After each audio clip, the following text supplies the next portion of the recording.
আমরা নিউম্যাট কার্ডক্স ভাইস ও ফিল স্টেশনে আছি, যেখানে কার্ডক্স টিউব পুনরায় তৈরি ও চার্জ করার পদ্ধতি দেখব, যাতে এটি ফায়ার করার জন্য প্রস্তুত হয়।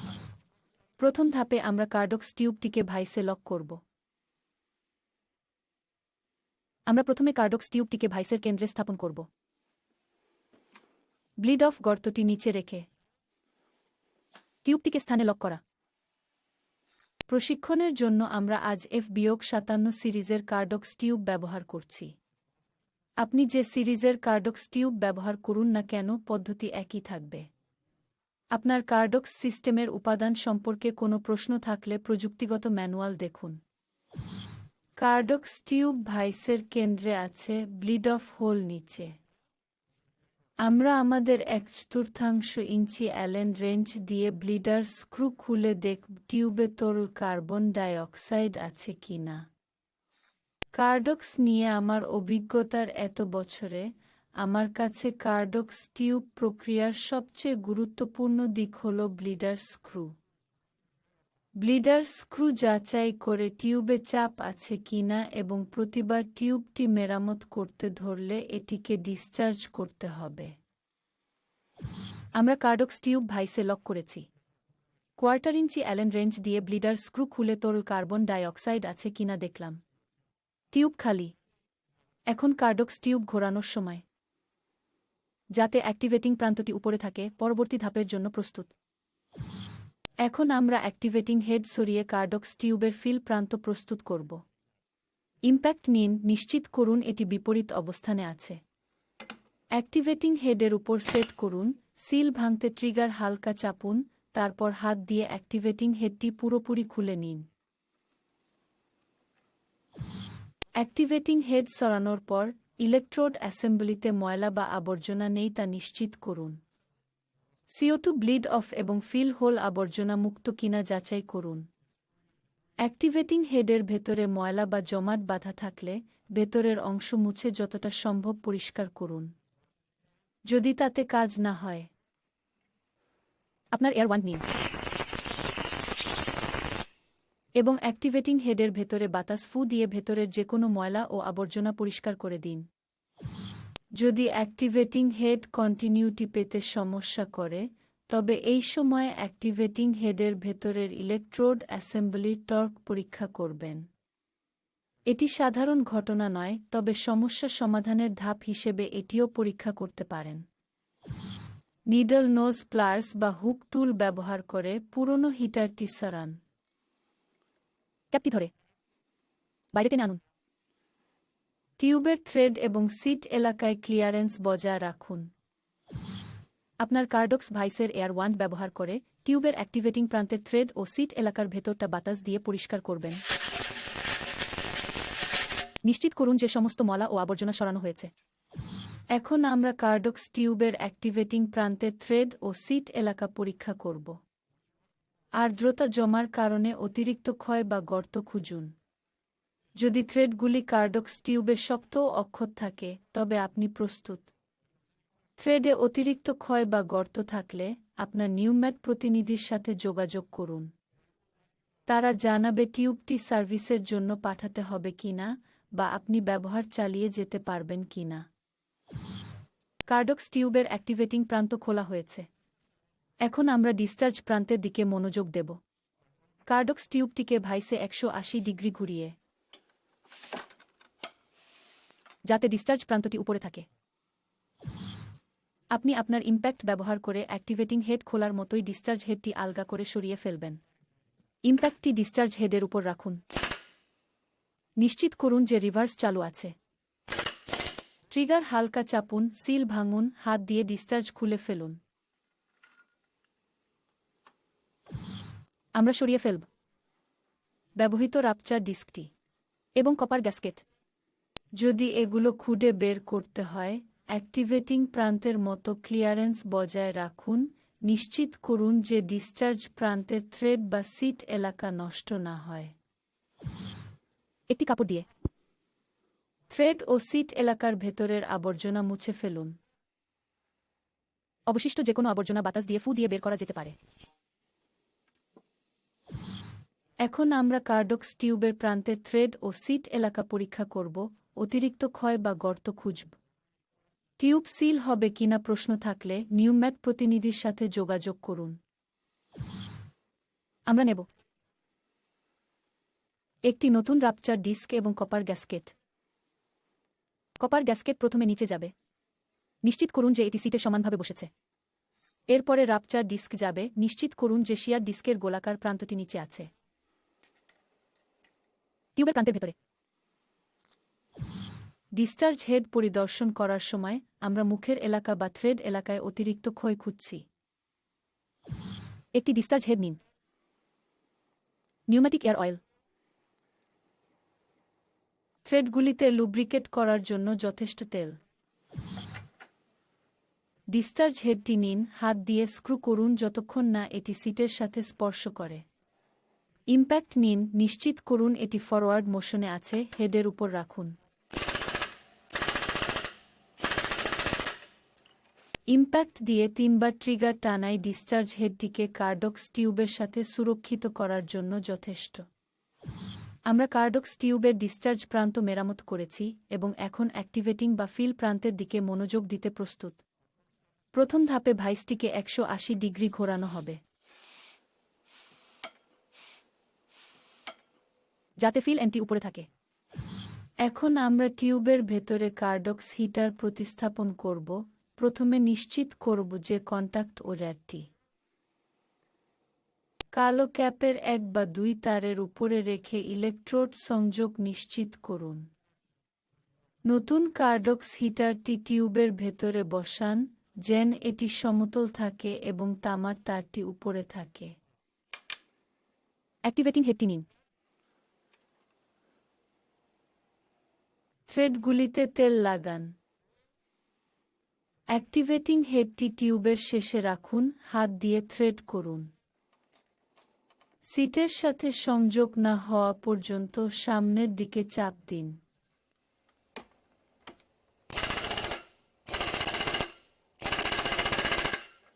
ডিসচার্জ প্রান্তের মতো 3 সেকেন্ড ধরে 3টি ট্রিগার টানলে হিটার ও অ্যাক্টিভেটিং হেডের মধ্যে সিল তৈরি হবে।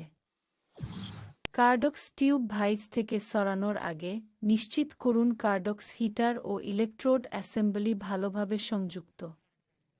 অ্যাক্টিভেটিং হেডে কন্টিনিউটি মাপার সময় ইলেকট্রিশিয়ানের ওহমমিটার নয়, ব্লাস্টারের ওহমমিটার ব্যবহার করুন। ইলেকট্রিশিয়ানের ওহমমিটার বিদ্যুৎ নির্গত করে, যা প্রস্তুত না থাকলেও হিটার চালু করতে পারে। ওহমমিটারের প্রান্তগুলি অ্যাক্টিভেটিং হেডের কন্টাক্ট স্লিপগুলিতে ঢোকানো হয়। 1 থেকে 3 ওহম প্রমাণ করে যে ইলেকট্রোড অ্যাসেম্বলি ও কার্ডক্স হিটারের তামার তারের মধ্যে ভালো সংযোগ আছে। নিরাপত্তার জন্য স্থির চার্জের মতো ক্ষুদ্রতম বৈদ্যুতিক চার্জও যেন কন্টাক্ট স্লিভে না পৌঁছায় তা নিশ্চিত করতে বৈদ্যুতিক টেপ নিন।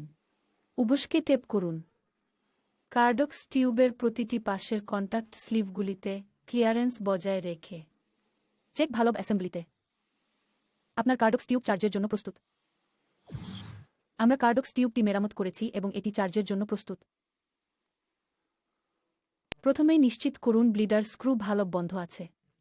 আপনার 1/4 ইঞ্চি অ্যালেন রেঞ্চ ব্লিডার স্ক্রুতে লাগিয়ে সিটের সাথে সংযোগ না হওয়া পর্যন্ত ঘুরিয়ে তারপর শক্ত করুন।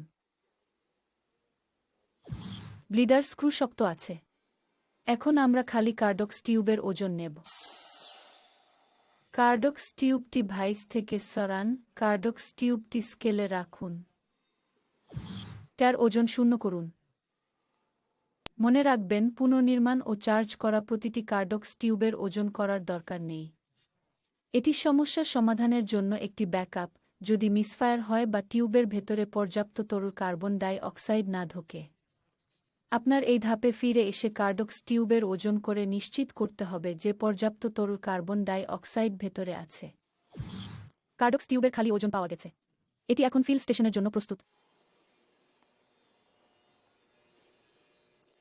কার্ডক্স টিউবটি নিন, check valve assembly fill fitting এর সাথে মেলাউন। কার্ডক্স ফিল স্টেশনে। কার্ডক্স টিউবটি আটকে ফিল স্টেশনের সাথে। আমরা এখন পুনর্নির্মিত কার্ডক্স টিউব চার্জ করার জন্য প্রস্তুত। প্রথমে আমরা কার্বন ডাই অক্সাইড বোতল চালু করব। আপনার ডিসচার্জ ভালভ বন্ধ আছে কিনা নিশ্চিত করুন। কার্বন ডাই অক্সাইড ফিল ভালভটি খুলুন এবং আপনার পাম্প চালু হবে। প্রতিটি পাম্পের মধ্যে 8 থেকে 10 সেকেন্ডের ব্যবধান খুঁজুন। এটি ইঙ্গিত দেবে যে কার্ডক্স টিউব পূর্ণ হয়েছে এবং ফিল স্টেশন থেকে সরানোর জন্য প্রস্তুত। আপনি এখন শুনতে পাচ্ছেন পাম্পের রিসাইক্লিং এবং এর মধ্যবর্তী সময় বাড়ছে। শীঘ্রই এটি পাম্পের প্রতিটি রিসাইকেলের মধ্যে 8 থেকে 10 সেকেন্ডে পৌঁছে যাবে। এটাই ইঙ্গিত যে আপনার কার্ডক্স টিউব পূর্ণ হয়েছে। এই সময়ে ফিল ভালভ বন্ধ করুন, ধীরে ধীরে ডিসচার্জ ভালভ খুলুন। ফিল স্টেশনের ম্যানিফোল্ডে আটকে থাকা অবশিষ্ট কার্বন ডাই অক্সাইড বের করে দিন। ফিল স্ট্যান্ড থেকে কার্ডক্স টিউবটি সরান। আমরা পরীক্ষা করব কার্ডক্স টিউবের কোনো প্রান্ত লিক করছে কিনা। কার্ডক্স টিউবের ডিসচার্জ প্রান্তটি জলে ডোবান। আমি কোনো বুদবুদ দেখছি না। আমরা অ্যাক্টিভেটিং প্রান্তের জন্য পরীক্ষা করব। যদি আপনি দেখেন বুদবুদ দেখা গেলে কার্ডক্স টিউব লিক করছে। এটি bleeder screw, check valve, electrode assembly বা থ্রেড দিয়ে লিক করবে। লিকের উৎস যাচাই করুন, পুনরায় সিল করুন, পুনরায় চার্জ করুন এবং পুনরায় যাচাই করুন।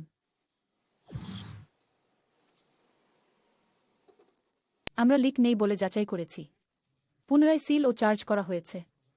এখন আমরা কার্ডক্স টিউবের ওজন করব যাতে ফায়ার করার আগে পর্যাপ্ত তরল কার্বন ডাই অক্সাইড আছে কিনা নিশ্চিত হওয়া যায়। আমাদের 2 সিরিজের কার্ডক্স টিউব আছে, F57 এবং B37। F57 সিরিজের জন্য সঠিক অ্যাক্টিভেশনের জন্য 1.8 থেকে 2.2 পাউন্ড তরল কার্বন ডাই অক্সাইড লাগে। B37 সিরিজের জন্য 1.3 থেকে 1.7 পাউন্ড তরল কার্বন ডাই অক্সাইড লাগে। যদি কার্ডক্স টিউবে তরল কার্বন ডাই অক্সাইডের সঠিক পরিমাণ না থাকে, তবে আপনাকে এটি পুনরায় চার্জ করতে হতে পারে। বাতাসের চাপ সামঞ্জস্য করে PSI 91 থেকে 100 এর মধ্যে রাখুন, যা কার্ডক্স টিউব সঠিকভাবে ভরার জন্য সর্বোত্তম অপারেটিং পরিসীমা। আমরা কার্ডক্স টিউবের মেরামত ও চার্জিং পদ্ধতি শেষ করেছি এবং এটি ফায়ার করার জন্য প্রস্তুত। মনে রাখবেন, এই পর্যায়ে কার্ডক্স টিউব চার্জ করা আছে। এটি সবচেয়ে বিপজ্জনক অবস্থায় আছে। এটিকে নিরাপদে পরিচালনা ও পরিবহন করতে হবে। এটিকে তাকের উপর রাখবেন না বা ভবিষ্যতের জন্য সংরক্ষণ করবেন না। এটি অবিলম্বে ব্যবহার করতে হবে। কার্ডক্স বাই নিউম্যাট সিস্টেমস বেছে নেওয়ার জন্য ধন্যবাদ। আমরা দিনরাত চেষ্টা করি আমাদের গ্রাহকদের কাছে সবচেয়ে নির্ভরযোগ্য এবং নির্ভরশীল কার্ডক্স সিস্টেম সরবরাহ করতে যা কখনো তৈরি হয়েছে। আমরা এতে গর্বিত। আপনার যদি প্রশ্ন, উদ্বেগ থাকে বা কোনো কিছু নিয়ে কাজ করার প্রয়োজন হয়, আমাদের কল করুন। আমরা আপনাকে সেই প্রক্রিয়ায় সাহায্য করতে পেরে আনন্দিত হব, আপনার পণ্যকে আপনার সুবিধায় নিরাপদ, দ্রুত এবং সহজে সচল রাখতে।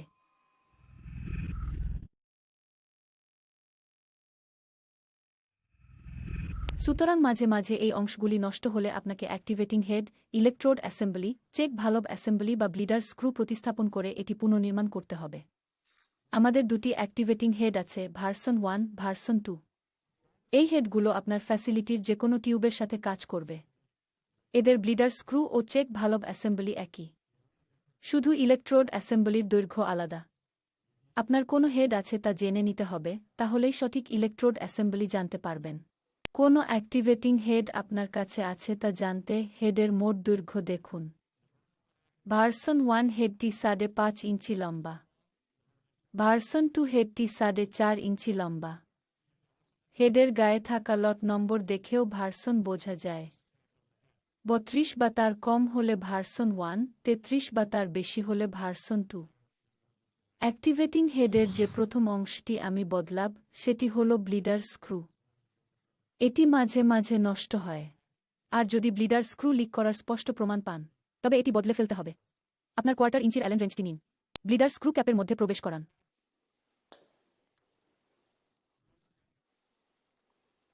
অ্যাক্টিভেটিং হেড থেকে ব্লিডার স্ক্রু আলগা করে খুলে ফেলুন। আপনার নতুন ব্লিডার স্ক্রুটি নিয়ে 1/4 ইঞ্চির অ্যালেন রেঞ্চটি ব্যবহার করে ব্লিডার স্ক্রু ক্যাভিটিতে ঢুকিয়ে দিন। অ্যাক্টিভেটিং হেডে এটিকে পেঁচিয়ে লাগান। সিটের সাথে লাগান, তারপর শক্ত করুন। খেয়াল রাখবেন যেন বেশি টাইট না দেন, তাহলে ব্লিডার স্ক্রুটি নষ্ট হয়ে যাবে। অ্যাক্টিভেটিং হেডে আমরা এরপর চেক ভালভ অ্যাসেম্বলি বদলাব। অ্যাক্টিভেটিং হেড রিবিল্ড করার সময় চেক ভালভ অ্যাসেম্বলি সবচেয়ে বেশি বদলাতে হয়। আপনার 3/16 ইঞ্চির অ্যালেন রেঞ্চ দিয়ে চেক ভালভ অ্যাসেম্বলি সিটে ঢুকিয়ে আলগা করে হাত দিয়ে ক্যাপটি খুলে ফেলুন। পুরনো চেক ভালভ অ্যাসেম্বলিটি সরিয়ে দিন।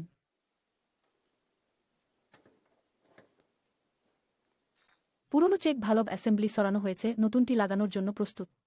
স্প্রিংটি নিন, প্লঞ্জারের উপর লাগিয়ে দিন। অ্যাক্টিভেটিং হেডটি কাত করে রাখুন। স্প্রিং ও প্লঞ্জার চেক ভালভ অ্যাসেম্বলি ক্যাভিটিতে ঢুকিয়ে দিন। চেক ভালভ সিটটি নিয়ে সেই ক্যাভিটিতে পেঁচিয়ে লাগান। আপনার 3/16 ইঞ্চির অ্যালেন রেঞ্চ দিয়ে চেক ভালভ অ্যাসেম্বলিটি টাইট করুন। চেক ভালভ অ্যাসেম্বলি এমনভাবে তৈরি যে হাত দিয়ে বেশি টাইট করা যায় না। এখন আমি দেখাব কিভাবে অ্যাক্টিভেটিং হেডে ইলেকট্রোড অ্যাসেম্বলি বদলাতে হয়। এটি ফিল্ডে খুব কম করা হয়, কিন্তু এটা আপনার জানা দরকার। প্রথম কাজ হল পুরনো ইলেকট্রোড অ্যাসেম্বলিটি খোলা।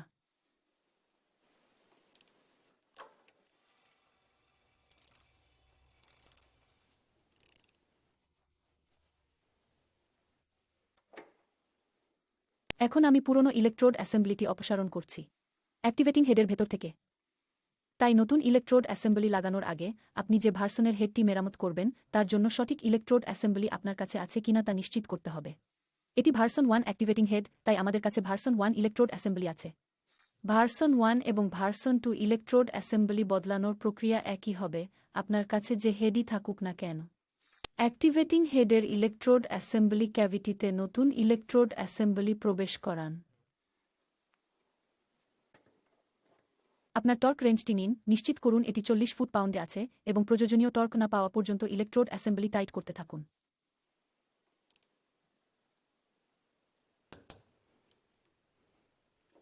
আপনার ইলেকট্রোড অ্যাসেম্বলি ইনস্টল এবং টর্ক করা হয়েছে।